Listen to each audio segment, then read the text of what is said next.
Good morning. Good to see you again. Some of you for the second time today.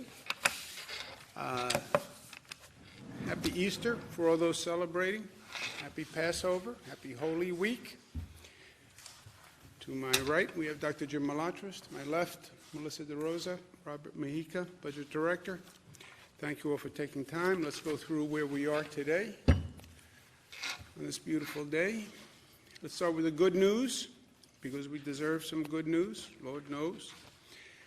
Change in total number of hospitalizations is down again.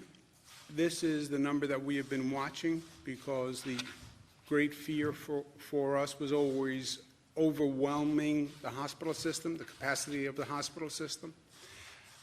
And we've added capacity, we've moved equipment around, but the great fear was always overwhelming the raw capacity of the hospital system, the number of beds. So the number of additional net beds was always important to track, and that's what we see here. The net beds is down to 53, which is the lowest number since we started doing these charts. So that is a good number. 3-day average, which is a little more accurate than the day-to-day, which tends to fluctuate, is also down, as you see. Total hospitalizations, 18,700. But you see the 18, 18, 18, 18. That's the so-called flattening of the curve. The apex isn't just an apex, it's a plateau. You see that line flattening, and that's what the experts were talking about, that it might have been a straight up and then rapid down, or it might be up to an apex and the apex becomes a plateau. That's what these numbers suggest. Change in ICU admissions ticked up. Again, the ICU admissions is a little questionable now because almost all the beds in a hospital have turned into an ICU bed. So how hospitals classify ICU admissions is a little dubious to me, but that's my personal 2 cents. 3-day average on ICU admissions, the same thing. Tick up in the intubations, which is not good news, but you see yesterday was great news. That may have been a blip in the overall. The intubations are very relevant because people come into the hospital, they get treated, hopefully they get discharged. If they don't get discharged, they stay in the hospital, they decline, they become intubated. If they become intubated, the longer you're on a ventilator, the less likely you will be to get off that ventilator. So that's the trajectory we see, right? And the intubations, most people who are intubated will not come off the ventilator. So that's a troubling number, the intubation number, which is real. But the 3-day intubation rate, again, is down relative to where we were. So all the numbers are basically saying the same thing. Number of discharges goes up because we had that high hospitalization rate. People stay for a week, 2 weeks, they get discharged. That's why the discharges are a function of the hospitalization rate. 3-day average of the discharges, you see, again, basically flat. So it's all reinforcing the same thing, a flattening of all these numbers. You're not seeing a great decline in the numbers, but you're seeing a flattening. And you're also seeing a recurrence of the terrible news, which is the number of lives lost, which is 758. Somebody asked the question once, can you ever get numb to seeing these numbers? Unfortunately, no. 758 people lost their lives in a 24-hour period. I speak to many families who are going through this, many people who lost loved ones. Everyone is a face and a name and a family that is suffering on this weekend, which for many people in this state and in this nation is a high religious holiday, which is already distorted because we have churches closed, we have temples closed. So this is truly tragic news, and I want every family to know that they're in our thoughts and prayers, and we're sorry that they had to go through this, and I want them to know that New Yorkers did everything humanly possible to be there for their loved ones and try to save those lives. And we're proud of that. You see also a flattening in the number of lives lost at a terribly high rate. But if you look back over the past several days, you see there's a certain continuity to that number. Again, that's the one number that I look forward to seeing drop as soon as I open my eyes in the morning. And it has been flattening, but flattening at a terribly high level. Again, to put it in context, 9,385 lives lost when you add those from yesterday. Put in the context of 9/11, which was supposed to be the tragedy of my lifetime, 2,753 lives lost. We're now at 9,385. Big question for everyone is, when do we reopen? People want to get on with their lives. People want to get out of the house. Cabin fever. We need the economy working. People need a paycheck. Life has to function. When do we reopen? When do we reopen? Look, the answer is we want to reopen as soon as possible. Everyone does on a societal level. Everyone does on a personal level. Let's just end this nightmare, right? Groundhog Day, you get up every day. It's the same routine. You almost lose track of what day of the week it is because they don't even have meaning anymore. And there's all sorts of anxiety and stress that we're all dealing with. So we want to reopen as soon as possible. The caveat is we need to be smart in the way we reopen. What does SMART mean? It means a coordinated approach, a regional approach, and a safe approach. Nobody wants to pick between a public health strategy and an economic strategy. As governor of the state, I'm not going to pick one over the other. We need a public health strategy that is safe, that is consistent with an economic strategy. How do you reopen, but how do you do it in a way that is smart from a public health point of view? The last thing we want to see is an uptick in that infection rate and an uptick in those numbers that we work so hard to bring down. So we need a strategy that coordinates business and schools and transportation and workforce. What New York Pause did is it stopped everything at the same time. It was a blunt device, but it shut down everything at the same time. We're going to need testing, more testing, faster testing than we now have when you start to move people back to work, and we're going to need federal help. There is no doubt about that. I did a joint statement with Governor Hogan, who is the chairman of the National Governors Association. He is a Republican. I am the vice chair. I'm a Democrat, for those of you who don't know. And we did a joint statement that said, look, the federal government did a stimulus bill, a bill that was supposed to help move the economy along, called the Federal CARES Act. The Federal CARES Act just almost ignored state governments. When you ignore a state government, you ignore our situation. We have a $10 to $15 billion deficit. We got a budget done, but our budget was basically contingent on what happens going forward. And without federal assistance, how does this state economy come back? How do we really start to fund schools, et cetera? And that's going to happen. That has to happen from a federal level. There is no level above a state government that can make a difference besides the federal government. And we did a statement on a bipartisan basis that said the federal government has to fix this in the next bill.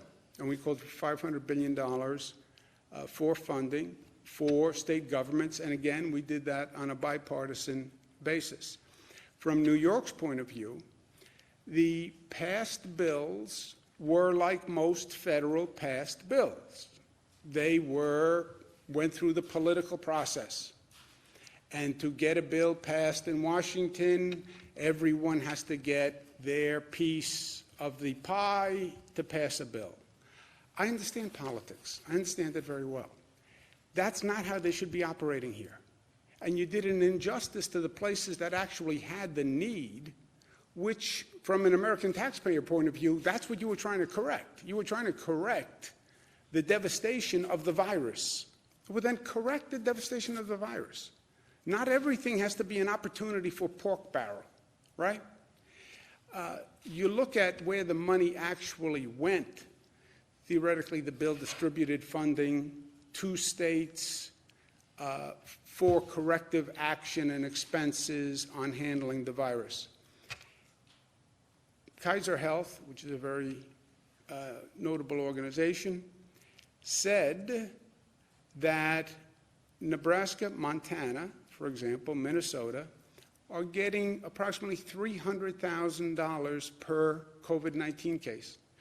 New York State gets approximately $12,000. How can that be? It can be because in the Senate, it became a game of political pork, and I want my share as opposed to where is the need genuinely. And New York is vital to this American economy. It's not just about New York. Our economy is vital to this country. You want New York's economy up and running, not just for the good of New York, but for the good of the nation. So that was the purpose of the legislation. It missed the mark. I hope they do it next time. A simple, easy way to help New York is right the wrong that the federal government did when it passed the SALT tax, state and local tax deductibility. That was just a political maneuver in the first place. You're trying to help places that are suffering from the virus? Repeal the SALT tax, which should have never been done, as I said, in the first place. We're going to work with our neighboring states because this is the tri-state area. It's a regional economy. I'm going to be speaking with Governor Murphy and Governor Lamont later today on coming up with a reopening plan that is a public health plan, safeguards public health, but also starts to move us towards economic activation. We'll also do an executive order today which directs employers to provide essential workers with a cloth or surgical face mask to their employees when they are interacting with the public. And they should provide those masks cost-free. New Jersey did a similar order, and I think Governor Murphy was right, and I want to do that here in the state of New York. We have to also expand testing. One of the ways we want to do that is by executive order, we're going to expand the number of people who are eligible to do the antibody test. We have state regulations that say who can actually do the antibody test. There are two tests. One is the diagnostic test. One is the antibody test. The antibody test tells you if the person had the virus and got over the virus. That would be a prime person who could go back to work because they theoretically have an immunity to the virus for a period of time. They're not sure what the period of time is. There aren't a tremendously large number of people with the antibodies, which is good news because we kept down the infection rate. But that is an important test, and we have to get that test to scale, and this executive order will help do that. Happy Easter for all those who are celebrating. Happy spring for those who aren't celebrating. Spring is my favorite season. What spring says to all of us is it's a time of rebirth. That no matter how cold the winter, no matter how barren the landscape got, the earth comes back to life. And it was flat, and it was barren, and it was closed down, and then it comes back to life. And for me, this spring especially, We have been closed down. We have locked the doors. We've isolated. We've hunkered down. We've closed down in a way we've never closed down before. We want to talk about a cold winter where the earth becomes barren. This has been a cold period from a societal point of view. And we've closed down in a way we've never closed down. But we will come back to life, and we will have a rebirth. And that's what spring is all about. And the rebirth is primarily about our people and about our spirit. They say the spirit lives. There have been a couple of moments through this that will stay with me for all time. And a couple of moments that were really dark periods. Looking at that number of deaths is a dark period. The phone calls with families are dark periods.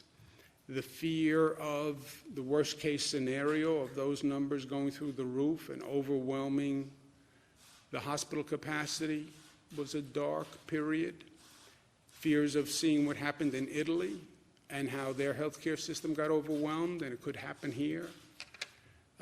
That was dark. A number of conversations I had with people who lost their father, their spouse, their brother, their sister out of the blue. But there's also been some moments that just were so inspirational to me, that just showed such a positive spirit. You know, it's when things are at their worst is when you will see the good, the bad, and the ugly, right? When people are under pressure, you see like their true essence will come out. And some people will break your heart. People who you expected to react differently will just break your heart and disappoint you.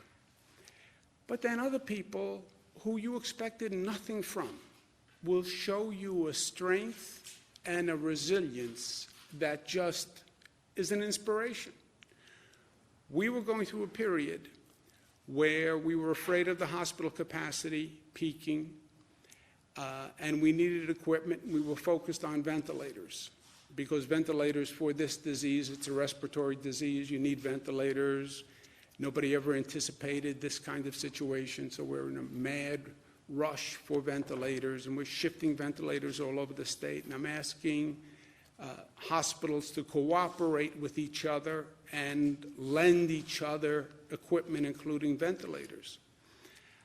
And some hospitals were great, and some hospitals were less great, which you expect.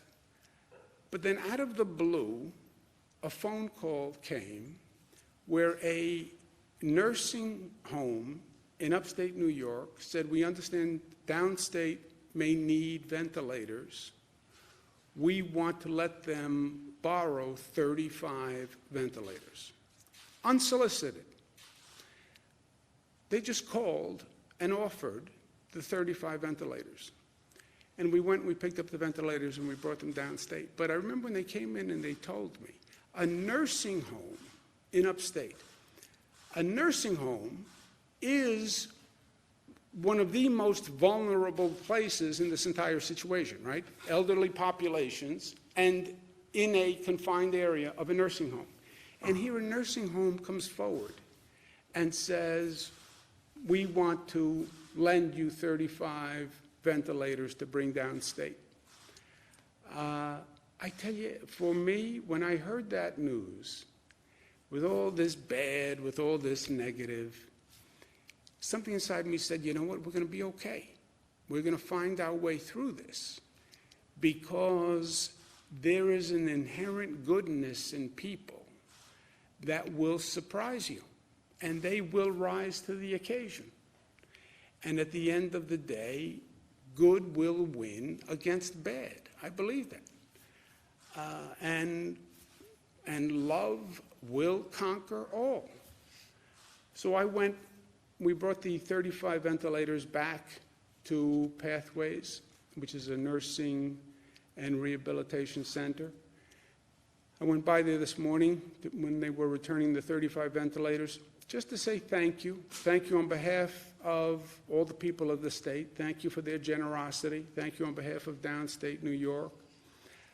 We're in a position now where we're not going to need the ventilators. We're going to be okay equipment-wise, unless things change dramatically.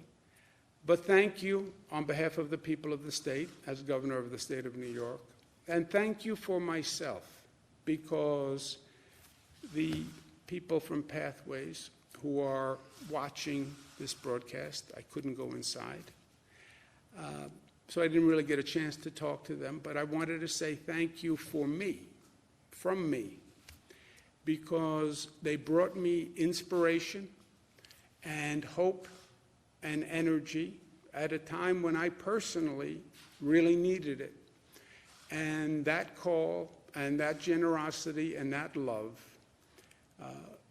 buoyed my spirit and my feelings and was such a lift for me. And I remember I went and I talked to the team and I said, can you believe how beautiful a gesture this is? So I wanted to say thank you. As governor, and for me, myself, and I, Andrew Cuomo, thank you to the people of Pathways. Questions? Governor, are there any updates on New York City schools? Have you had any discussions with Mayor de Blasio about the path moving forward on that issue? Yeah, we are where we are. We are where we were. The schools, first, we have to have a coordinated approach on the reactivation, if you will. Schools, businesses, workforce, transportation, it all has to be coordinated. Number two, it all has to be coordinated regionally. We closed everything down in a coordinated fashion, and we did it regionally. We did it with New York, New Jersey, Connecticut, that tri-state area. That partnership is very important for our individual states and our collective states. And we did it with Nassau, Suffolk, Westchester, the whole downstate region together in the tri-state, with the tri-state partners. And that's how we will go forward together. So we'll have a coordinated plan. We'll have a regional plan. Hopefully, we can get on the same page with New Jersey and Connecticut. We're going to try. That is the optimum situation. I don't know if we can achieve it. States are a little different demographically, little different places, but the optimum that we're still trying is a wholly coordinated approach. Part of that process, not only will I be working with Governor Murphy and Governor Lamont, New Jersey and Connecticut respectively, I'll also work with Suffolk County and Nassau County and Westchester County and New York City, but we will do it in a coordinated regional approach. Just to extrapolate from that, are you suggesting that New York City schools could reopen this year? All the schools are closed.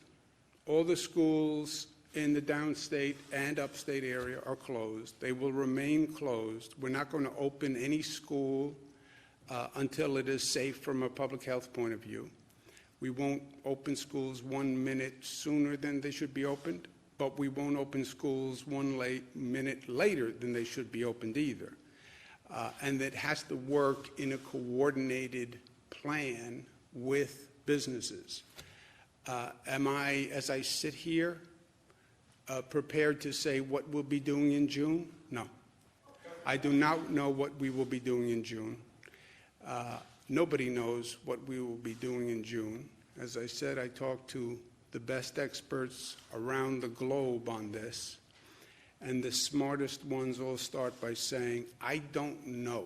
We have to watch and see and follow the science, follow the data, and see what happens. So I'm not prepared to say what we will do in June. Whatever plan we come up with will be driven by data and science. It will be coordinated to do all those functions at once, because you can't do one without the others. If you say the schools are closed through June, you're effectively saying businesses are closed through June, because you can't restart the economy fully without restarting schools. Schools are also provide not just education, but they're also in many ways childcare for people who can then go to work. So coordinate all of that, do it regionally, and June is a long way from now. We go day to day to watch those numbers, and we'll work with Jersey and Connecticut and our local governments in each state to come up with a coordinated plan. Realistically, does it make sense to open schools, even if it were June, just for a couple of weeks? Or do you think people can just kind of assume that school isn't happening until September? Well, I wouldn't assume anything, because, Karen, if you say schools aren't going to open, you're saying businesses aren't going to open. Now, is anyone prepared to sit here today and say businesses are not going to open through June? You know, June is a long way away. I've said from day one, all these predictions, we're going to open businesses in May, we're going to do this in May or this in June. I think that's all premature. I don't think anybody can make an informed decision right now. And look, every informed projection by experts, by the way, has not turned out correct, which is good news, right? Our policies and the social compliance actually changed all the projection models. And those were only 3-4 weeks ago. So, you know, June is a long, long way away. Governor, could you please speak to, it seems like there is a lot of confusion between the conflicting messages from the mayor and yourself over if schools could close. How do you plan on avoiding that type of public confusion when it comes to reopening the state? Look, we have remained remarkably consistent. I've worked hand in glove with the federal government, which has not always been the easiest relationship, right? And I work very, very hard to make sure that relationship works. That is a prime relationship for our state's response. I work with local governments all across the state. Sometimes it's less coordinated than we would like, but you know that happens when you're dealing with a lot of local governments. But we have to work with New Jersey, Connecticut. Optimum, we come up with one plan for all 3 states. That would be great. If we can't come up with the exact same plan, similar plans, because we have a tri-state workforce, right? You have people who live in Westchester who work in Connecticut. You have people who live in Connecticut who work in New York City. You have people who live in New York City who work in New Jersey. This all works as one, or it doesn't work. Transportation works with economic development, works with housing, works with schools, or it doesn't work. You can't have one gear spinning if the other gears aren't spinning. That doesn't work. You can't have New York City work without Nassau, Suffolk, Westchester, Jersey, and Connecticut. About a third of the workforce in New York City comes from outside of New York City or leaves New York City to go work in that area. So it's got to work for the whole region or it doesn't work. Certainly, but how will you respond to localities that might say, you know, we're going to shut down, we're going to continue to shut down, maybe after the state would like them to be shut down? How would you respond to a locality who does that? How are you planning to manage that relationship? Well, look, I work cooperatively with all the local governments, and I hope Nassau, Suffolk, New York City, Westchester, New Jersey, Connecticut, that we can all get on the same page. That's the ideal. But at the end of the day, there's one page, right? There's one page and there's one plan. Hopefully, Suffolk agrees, Nassau agrees, Westchester agrees, New York City agrees, you know. But you do the best you can to come up with mutual agreement, but at the end of the day, you have one plan, and that's the plan you have to go with, right? Out on that, when you say there's one plan, one page, are you talking about your own plan there, Governor? No. Why don't we do this again for you? I know it's Sunday. New Jersey, Connecticut, New York. That's the trick to come up with one page. How do you get 3 states to agree on one plan? And it's hard. Coordination is, coordination's great, but it's difficult. And it requires compromise, but it's also the right way to do it. Look, for each of the 3 states, it's easiest for each state to say, you know what, I'm going to do my own thing. I'm Connecticut, I'm Governor Lamont, I'm going to do a Connecticut plan. Why do I have to coordinate with New Jersey and New York? For me, it's easier to say I'm going to do one plan. I'm going to do a New York State plan. Why do I have to coordinate with Governor Murphy and Governor Lamont? They want this, we'd have to compromise, I'd have to work it out. Yeah, it's easier to do it alone, except it's better to do it together. And in this situation, we need to do the best product that we can do for the people. And that's where I start. The best product is to come up with a plan that New Jersey, Connecticut, and New York can all execute simultaneously, which is what we've done to date, right? We made very difficult decisions together, and we implemented them together because we were very aware of the interplay between these pieces. And our regional workforce. You take an action in New Jersey that's inconsistent with what I'm doing in New York, you put people in a very difficult position because they live in Jersey, they work in New York, or they live in New York and they work in Jersey. Coordinate. If I'm out there, I say coordinate. Governor Murphy, Governor Cuomo, Governor Lamont. I know it's a pain in the neck, but that's what I pay you for. So ideally, we all get on the same page. You mentioned in your presentation about Happy Spring. There are 58 drive-in theaters in New York State.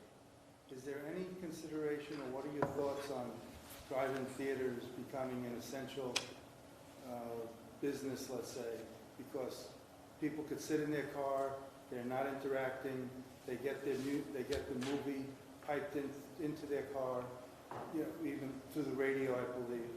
So is there a way that people could at least get out and see movies through drive-in? Drive-in theaters. That is a good question. Why? It hasn't been raised yet to ESD, to my knowledge, but it's There it something is. that. I'm going to advance your argument. Why? Where is the public safety issue? It's a drive-in theater. You're in the car with the same people. It's the employees, right? So the employees, if you make it non-essential, the employees then have to show up to operate the theater. And then the question is, you're then making those employees essential workers because they would be accepted, right? They themselves would then have to interact to operate. So that's what it is for most of the businesses. It's the employees then have to show up. They would have to perform the service. They essentially are putting themselves at risk as part of it. And that's the discussion that we have each time there is an exception. Okay, the Drive-In Movie Association, there is one, believe it or not, wants to be considered. I'm going to argue your argument. I'm going to argue against Rob, but I'm going to argue Empire State Development is making these decisions, and they're all tricky decisions, by the way. You're trying to balance the need here, right? But I see your point. I'm going to talk to ESD about it. How would you characterize your working relationship with Bill de Blasio right now? Look, I understand the mayor's position. He represents New York City, and the position of, I think schools should be closed. That's not an unreasonable position.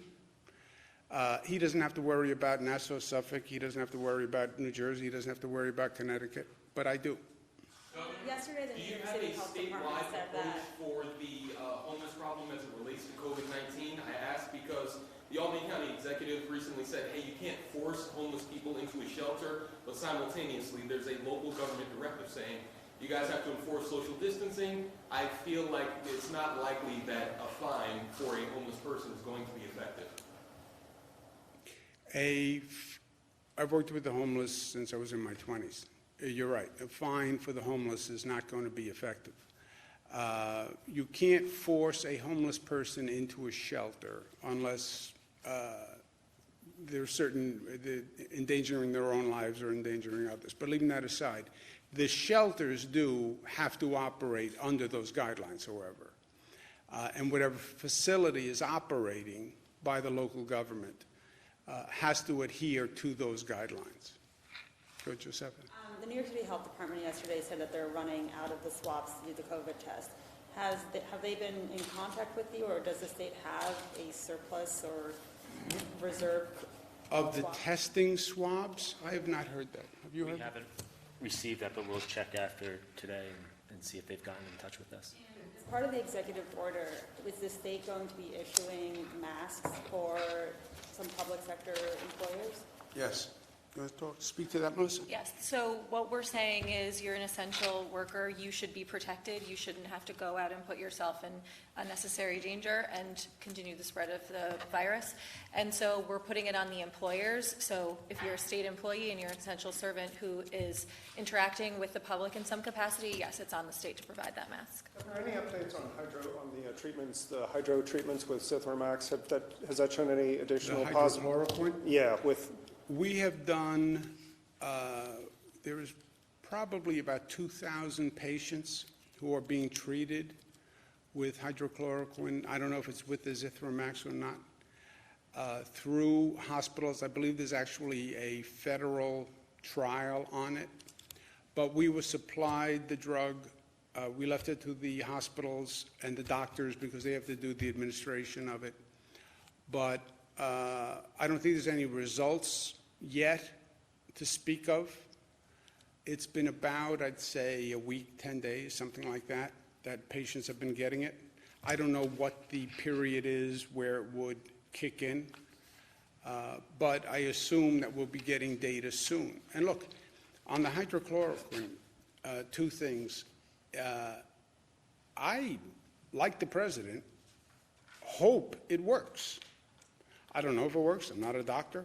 But everybody hopes something works, right? I think it would be unnatural not to hope that it works. We're 100% pushing every kind of drug therapy, every company, every research. Brookhaven Lab is open 7 days a week, 24 hours a day, with all sorts of research going on. We're praying for something to work. I don't have the data yet, though. you said there was some, The federal I'm prison sorry, bureau. excuse me one second. About April 20th, we think we're going to have results. there was some anecdotal evidence, though, of positive Yeah. results. Yes. Is that continuing? It's anecdotal, so it's when I'm speaking to a hospital administrator, I'll ask them, or I'll have a group on the phone, I'll ask them, and they have said they've seen some positive results. I don't know what that means, Jesse, from a trial point of view, but people have said to me they've had positive results. I think we're going to get actual reports on April 20th. Yeah, we'll get some preliminary results back on April 20th. Federal Prison Bureau has, Task force that hospitals are going to be coming off the crisis PPE rationing guidelines from your office? That's a very specific question. Has who been, say that New again? York State Nurses Association, Has NISNA? been told by the supply task force that hospitals are going to be given the directive to come off the PPE rationing. Has NISNA been told by the supply task force that they're coming off the CDC crisis guidelines? So as all PPE? as all of you have reported at various points, there's been something of a disconnect between the hospitals and the nurses on the front lines. The hospitals repeatedly say, we have what we need, or when they don't, they come to us, we make sure they get it from the stockpile, or New York City provides from their stockpile. Then we hear anecdotally from NISNA, Pat Kane, the nurses, that the people on the front lines are operating under the crisis conservation guidelines put out by the CDC, which is if you are running on a shortage and you don't anticipate you're necessarily going to have additional coming in, you wear masks for days at a time, you wear gowns for a full shift instead of changing between patients. And so earlier on, that was something that was very real because we had a shortage. At this point in the process, we have been relieved of that shortage and we've got what we believe that we should have, and the hospitals say that too. So as we hear anecdotal evidence from NISNA on specific hospitals, what we've now done is gone to them and say, we want you to report to us. Are you operating under the crisis conservation guidelines or are you operating under normal guidelines? And if it's the crisis conservation guidelines, why? Is it because you don't have the proper supply? Do you need us to help you backfill? Where are you ordering from to solve that? Because we want to make sure that the nurses on the front line have what they need to stay safe. Governor, the Federal Prison Bureau is identifying how, Very impressive answer. which, Impressive question. Governor, the Federal Prison Bureau is reporting which facilities have how many coronavirus cases and the deaths at those facilities. Do you think the state prison system should do the same? I think it's a good idea. I don't know how practical it is, but I think it's a good idea. Governor, you spoke about a second wave on this. There's a lot of concern in some rural areas, places like Genesee County, St. Lawrence County, that they're beginning to see cases, an uptick in places like that. What sort of efforts are you guys going to make to get out to those more remote spots where testing might not be as widespread and where cases might rise? Well, look, I think you're going to see, we watch very carefully movement of the virus. We were watching movement towards Long Island, which has abated somewhat. We're watching movement towards nursing homes. If you look at the number of deaths, you'll see movement, an increase in nursing homes, which in many ways was inevitable because that's always where the vulnerable population has been, and then they're congregated, obviously, in one facility. So we watch the movement geographically or demographically. We have not seen a significant uptick. We see little clusters pop up, and then we jump on the clusters when they pop up, additional testing, resources, et cetera. When we talk about that surge and flex, you know, it works both ways. It was downstate. We're now stabilized on the imminent threat to the capacity of the healthcare system. So we have a little breathing room in terms of capacity and equipment, and wherever we see a pop-up, we jump on that immediately. I think you will see more growth in less populated places. The virus first hits in the most dense locations, right? Why New York City? It is one of the densest places in the country. Just in terms of concentration of people in a small area of space, right? Los Angeles, but Los Angeles is like half the population on like 1.5 times the geographic footprint. It's the density in New York City. Everybody going into the transportation system, walking down a block in New York City, you can't do that in social distance. It's practically impossible if everything was open. So that was the first wave, if you will. I think you're going to see that move, and there'll be more growth in more suburban communities, rural communities, especially in what they call these super spreader situations, which we learned in New Rochelle. New Rochelle in Westchester had the highest cluster. Why? It's in Westchester. It's a suburban community. You don't have that density that you have in urban areas. One person going to a gathering with 300 people. That's why the gatherings, canceling St. Patrick's Day, which I took a lot of grief on, was so right in retrospect. One gathering, I mean, a lot of people can get infected. And that can happen in any suburban community, any rural community. So whenever we see it, we will be there.